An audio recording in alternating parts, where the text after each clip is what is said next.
date is July 19th, 1983. I'm Jeff LePage, and I'll be talking with Clint and Morrison of Summerside.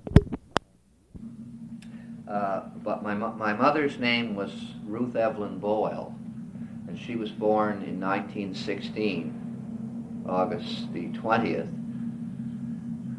And she was the daughter of Edward Boyle and his wife Bertha Paugh.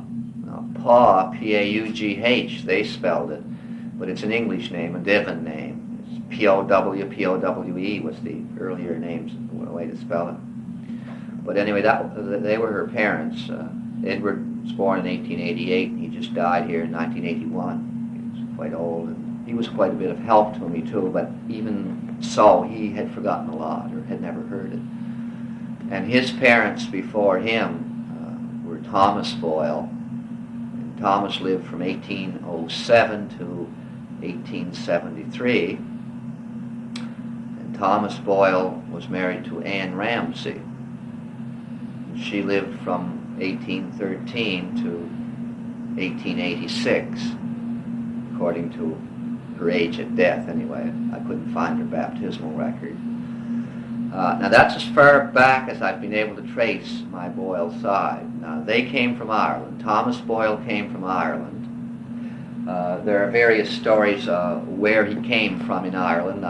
One elder relative of mine in Berlin, New Hampshire, said that he came from 15 miles west of Dublin, or outside of Dublin, I should say. Now, whether that's right or not, some other relatives say that they came from up near the head of the Shannon River, and there's a town up there by the name of Boyle. So they seem to think that that's where they came from, but there's nothing definite. But they were definitely, I shouldn't say they were definitely Protestant either, because there is a story in our family that they were Catholic when they first came, and that they changed to the Anglican Church. Now, whether that's correct or not, I've never found anything to prove that. But Thomas Boyle, as far as I know, had a brother, Ambrose Boyle. Now, Ambrose was born around 1807 as well, probably a year or so earlier or later than his brother Thomas. And Ambrose died in 1897, and he was married to Mary Ann Bowden. My grandfather pronounced it, but I pronounce it Bowden, B-O-W-D-E-N. And I'm not quite sure of Mary Ann's dates. She died, I think she died about 1905. Anyway, there are a lot of descendants of these people, but they aren't around in the area where I came from. Most of them are in the States, in the state of Maine today, and around that area, or up west in Elmsdale, through that area. West Devon, I think there are a few families. And there was another brother, Arthur Boyle, and Arthur Boyle married Ann Adams. Arthur was born about the same time as Ambrose and Tom, according to his date of death, but I'm not sure what year that would be. But he died in 1873 also, the same as my great-great-grandfather. But they were the three brothers that came first, and I did miss a generation there, all right. I said my grandfather was Edward Boyle, and my grandmother was Bertha Boyle, or Bertha Paugh. Edward's father before him, I think I forgot to tell you that. I better check the calendar first. Okay. There was Albert Boyle. I neglected to tell you that, I guess. And he was born in 1854, and he died in 1935. And he was married to Mary Ellen Matthews. She was born in 1866 and died in 1947. Now, they lived in Freeland for a while, and then they moved into Conway and lived there the rest of their lives. My grandfather, Edward Boyle, their son, he lived in Freeland most of his life, and then he moved down here to Summerside and lived in a nursing home for the last 5 or 6 years. Now, there is one other early Boyle name that I feel she was a sister of Arthur and Thomas and Ambrose, and her name was Eleanor Boyle. She married first a Malcolm Ramsey. They had a large family in Lot 11, and he died, I haven't found his death yet, but he died a relatively young man. And she remarried to Thomas Murray. And they're both buried in the Presbyterian Cemetery at Freeland. They're one of the oldest gravestones up there. They died in 1875, both of them. And she was born about 1798. So it would put her in the same generation as Ambrose, Arthur, and Thomas, so it would make me think that she's a sister, probably. But that's my own connection with Irish history or genealogy, really, and that's it as far as my own family goes. Now, I'm not sure when they came to Lot 11, but I feel it was Lot 11 that they came to. The earliest church record available for them indicates at least that Arthur was there in 1825, because here in the St. Eleanor's Anglican records, one of his children was baptized that year in Lot 11. So that puts them one of the earlier settlers in the area. Certainly does.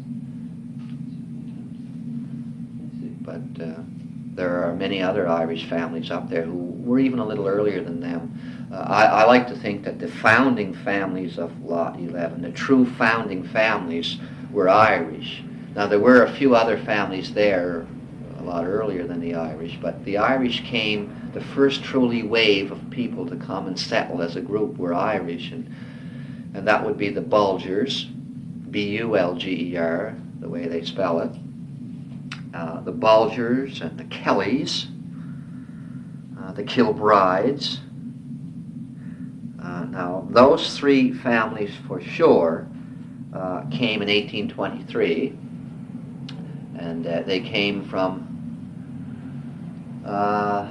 County Queens in Ireland. They landed in 1823. Now, I haven't been able to prove it yet, but I'm almost certain that many of the other families who showed up about the same time also came with them. And that would be the Morans. They arrived about the same time, or it could be possible that they were a little later. But the Morans and the Mitchells, they arrived about the same time. Now, there are some other Irish families who came a little later. Carrolls. The Carrolls. Now, the Carrolls may have arrived about the same time as the Bulgers and Kellys, but the Carrolls were Anglican. I doubt if they arrived together, but they may have. There were Mitchells and Carrolls and Bryans. The Bryans arrived in the early 1850s. And there's really only one descendant family living there today of the Bryans, but they had a very distinguished descendant, the old fellow who came out, John Bryan, and his wife Amelia Evans. They had a very distinguished. Actually, it was John's brother Arthur and Amelia Evans, who had a very distinguished son, Reverend Ingram Bryan. He was a doctor and a minister and a clergyman, and he wrote several books. He was a literary figure. Now, I think he still has some ancestor, or some descendants rather, living in England somewhere right now. Did you research into the absentee landlord, blah, blah? A little bit, yeah. Now, Raeburn's Geographical Names of Prince Edward Island claims that Lot 11 was the first area given to the people by the government, given freehold to the people. But I don't think it was the first. There's a tradition of how, or at least an oral tradition of how Freeland got its name. It was the first, it was one of the first areas that was given to the people freehold. So out of respect to the government and to their proprietor, I suppose, they renamed their community from Frederick Cove to Freeland. That was in the late 1850s. Because Lot 11 was purchased by the island government in 1856 from the Walsh family in Ireland. Now, I think that there was at least one other area on the island purchased before that by the government, one large area at least. But anyway, I haven't, gone into too much on the absentee landlords, really. I think the Walsh family were reasonably good landlords. I think they treated the people reasonably fairly, because I've never ever run across any tradition or any oral tradition about them being mistreated or put off their lands. Or, as a matter of fact, I think an awful lot of people lived or squatted on the land without too much harassment. But J.B. Palmer, you probably heard of him, James Burden Palmer, an early political figure on the island. He was associated with Lot 11 for a few years. He came out as an agent for the Walsh family in Ireland. He came out as the agent, I think, for several proprietors, really. And he started a little settlement, or at least he gave himself credit for starting a little settlement up near Foxley River, which he called Walshtown, trying to flatter the proprietor. And Ray Raphael Walsh was the proprietor, Reverend Walsh. And I think he was hoping to get some assistance, but it didn't pan out very well. I think Palmer ended up taking the Walsh family to court for expenses that he had incurred while trying to settle Lot 11, or at least he said he had incurred them. Some historians have been not too kind to him. He's sometimes referred to as a bankrupt Irish lawyer who came out to try to better his fortunes. But I don't know how true that is, but I think there's some truth in it, likely. But he stayed around Lot 11 until about 1807. Then he went to Charlottetown, where he was involved with a political group known as the Loyal Electors, and so on and so forth. He got into quite a bit of problems in the end. And eventually, he lived at Victoria by the Sea. He had a home there, and I think there are still some descendants down there. He died a fairly young man, I think. But after he left Lot 11, there was really nobody for a few years. I think then John Lurge came out with instructions from the proprietor to help settle Lot 11. And it was Lurge who was responsible for bringing out the Bulgers and Kellys and Kilbrides and those early Irish families. How long would you have been in there? Well, the only record I've ever found of Lurge is in the Anglican church records. I found a record of him and his wife. But he didn't stay around very long in Lot 11. Now, where he moved to, I'm not sure. He as far as I know, he had a brother, Thomas Lurge, who was a ferryman at Lot 11. That's another story, too, about the ferry that used to be there at one time. And he was a ferryman in the 1840s. Now, he didn't stay around too long either. And I'm not sure, again, where he went. What about the ferry? How long was there? Well, at one time, the only route west was through Lot 11 before they built the Western Highway, before they built the Western Road. And I think they started the Western Road in the 1820s sometime, maybe the late 20s. But by the time it got through that area, I think it'd be in the 30s before it was really passable or anything. But there was a ferry which ran from Lot 11 up at the point there where Black Banks are. The Black Banks actually was a little west of that, through Foxley River anyway. You go through Foxley River, follow up along the shore of Foxley River until you come to a point, and the ferry ran from there across to Lot 6, across the mouth of Foxley River. And it was well underway by the 1840s. I would suspect it started in the 1830s, perhaps, or 20s even. And it was just a scow, I think, operated. It was rowed across, a large scow which was rowed across. It was called Walshtown Ferry first, after the area of Walshtown, but I don't know. I've never ever seen the name Walshtown in any old maps. It was just sort of a term that Palmer used himself, and it came to be used with the ferry. Then it became known as Lurge's Ferry, when Thomas Lurge was the ferryman. And finally it became known as McPhee's Ferry, because John McPhee, who was an early Scottish settler, he operated along with his son George for an awful long time. I'd say they operated the ferry for 50 years, I'd say. They were the last operators. When George McPhee left Lot 11, the ferry had stopped. I'd say that was around, well, the Caskenbeck history says 1905, I believe, but I have found a reference to it still in 1911, but I don't really think it was operating at that time. So the first decade of this century, anyway, I think it stopped. But it made Lot 11 a rather busy little place at one time because all the traffic going east or west from Albert and Cascampec traveled through there. Oh, there was shipyards, several shipyards, small shipyards there. Churches and schools and carriage factories and blacksmith shops and hotels. You know, there was a hotel up by the Canadian Bridge, and so it was kind of a booming little spot. So when the Western Road was built, the ferry still kept going. Like, yes. Oh, yes. Yeah. Yeah. See, it was still. It was many miles shorter than going around the Western Road and then west, especially in the days when they were just wagon paths. You know, they were muddy in the spring and fall and impassable in the winter. So a lot of people still use the old road across the ferry. Well, until we improved the Western Road. Right. So it could be used. Sure. Until it got,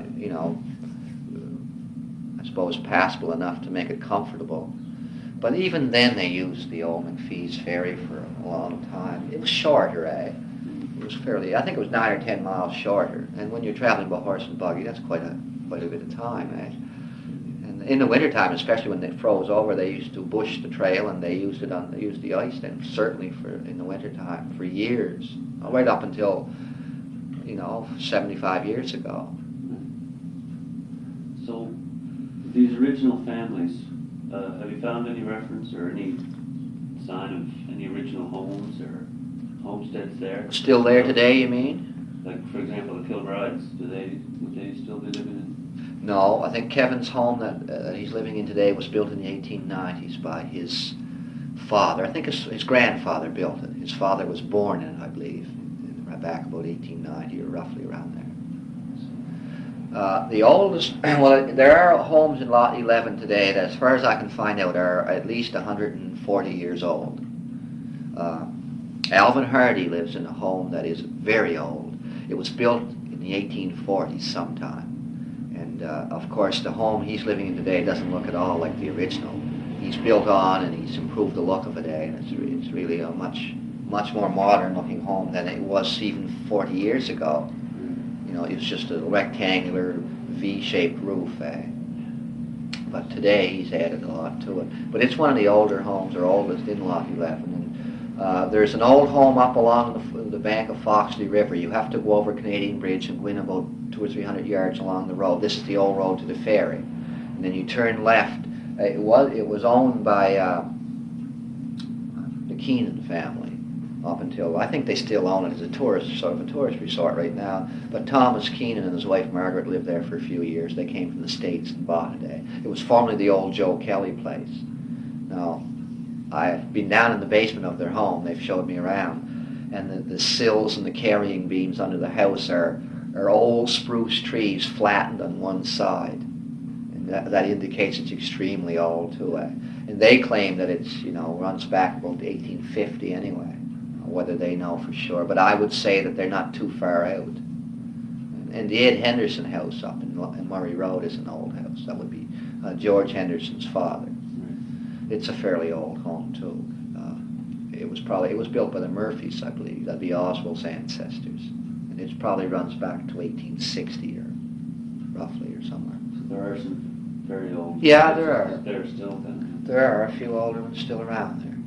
But they've been changed a lot since. Through your research, have you heard many interesting little stories or anecdotes or whatever? Well, about Lot 11 or anywhere else? I've heard dozens of stories, but I can't think of them all really right now. But I have heard a lot of stories.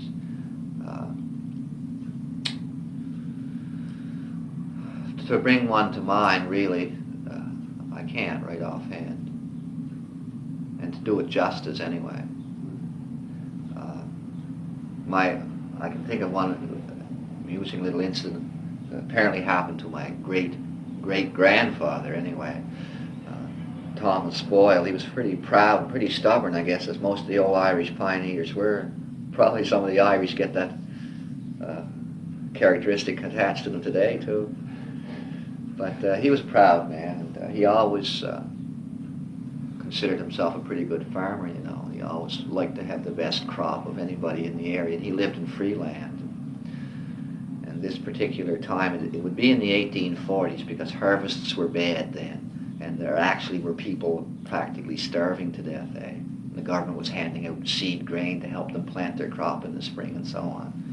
But this particular fall, which was a bad harvest for everybody, and Tom had a bad harvest too, but he wouldn't tell anybody he had a bad harvest, you know. So what he did was he went up to the top gable end of his barn, and where the loft was, there's a little door he used to open, and of course you see them still today in some of the older barns.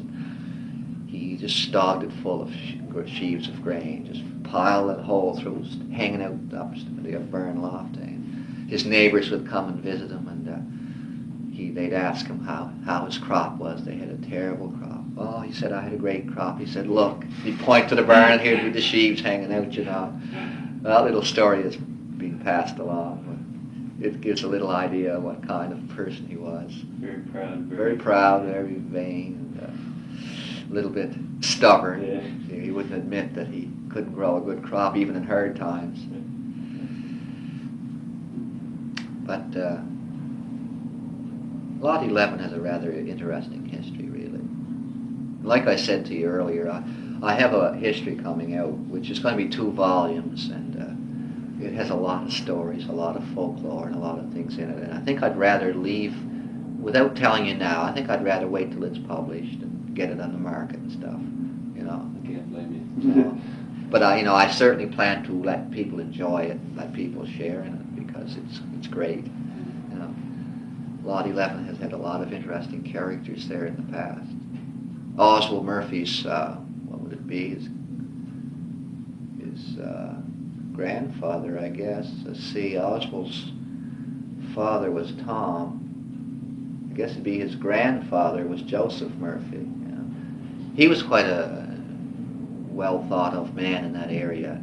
He was a member of the Legislative Council on the island, and he was elected for 2 terms. I think he was elected first in 1882. But anyway, it was during his second term that the island government, the legislature, decided to do away with the Legislative Council. You know, at least to change it around so that most of the members who belonged to the council would either resign and give up their jobs or become part of the assembly. But anyway, I think it was 1893 that Joseph voted in favor of abolishing the Legislative Council, even though it meant throwing his own job out the window. And he still had, I think, 2 or 3 years left on his term. And he voted in favor of abolishing it, and it was eventually abolished that year, and that's why we don't have any council today. But he was a pretty honorable man, just something about him to indicate what kind of person he was. Unselfish. He was, yeah. And after that, he went to work as a registrar here in Summerside. That would be land, in the land office. And he was right there until he died, or almost a few months before he died. He had to resign because of ill health. He would be he'd be then 78 or 79 years old.